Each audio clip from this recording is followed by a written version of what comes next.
बहुत समय पहले की बात है। एक गांव में रामलाल नाम का एक गरीब किसान रहता था। उसके पास जमीन तो थी, लेकिन बंजर। बरसों से उस जमीन में कुछ भी नहीं उगता था।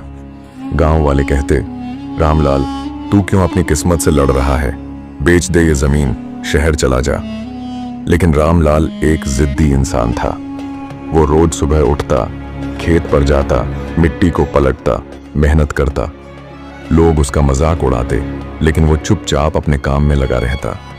एक दिन रामलाल गांव के बुजुर्ग पंडित से मिलने गया और कहा, पंडित जी, क्या मेरी जमीन में कोई दोष है? पंडित जी ने मुस्कुराते हुए कहा, रामलाल, जमीन कभी बंजर नहीं होती। बंजर होती है हमारी सोच। अगर तू मेहनत से सींचेगा तो यही जमीन तुझे सोना देगी। रामलाल ने उस बात को दिल से लगा लिया। अगले दिन से उसने पूरी जान लगा दी। उसने गोबर खाद डाली, सिंचाई का इंतजाम किया और नए बीज बोए। महीनों तक कोई नतीजा नहीं आया, लेकिन फिर एक दिन खेत में छोटे छोटे हरे पौधे निकल आए। ये देखकर रामलाल की आंखों में आंसू आ गए। साल भर में उसकी फसल इतनी अच्छी हुई कि उसने कर्ज भी चुका दिया और थोड़ी बचत भी की। अब गांव वाले कहते, रामलाल की जमीन में तो सचमुच सोना उगता है। रामलाल मुस्कुराता और कहता, जमीन वही है, बदली तो मेरी सोच और मेहनत है।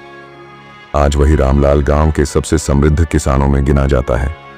वो दूसरों को भी खेती के तरीके सिखाता है और कहता है, कभी हार मत मानो।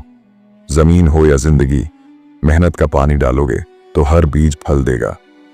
इस कहानी से हमें यह सीखने को मिलता है कि परिस्थिति कैसी भी हो, अगर हम अपने लक्ष्य के प्रति सच्ची मेहनत और उम्मीद बनाए रखें तो सफलता निश्चित मिलता है।